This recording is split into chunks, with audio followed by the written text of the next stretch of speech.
మంత్రిగా దైవ సాక్షిగా ప్రమాణం చేస్తున్నాను. ఇది ప్రజల తిరుగుబాటు.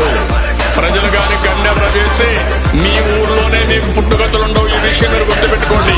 తెలుగుదేశం పార్టీ లేకుండా చేస్తానంట. నిన్ను పుట్టించిన దేవుడు వల్ల కూడా కాదు. కాబట్టి జాగ్రత్తగా ఉండమని హెచ్చరిస్తున్నా.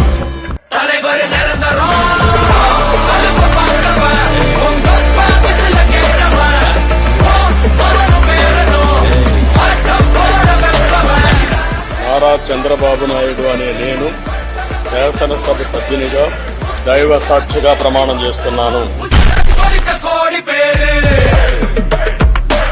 తండ్రి అర్థమైందా రాజా? హుకుం టైగర్ కా హుకుం. ఈ వీడియో నచ్చితే లైక్ చేయండి, షేర్ చేయండి. మరింత సమాచారం కొరకు మా ఛానల్ను సబ్స్క్రైబ్ చేయండి.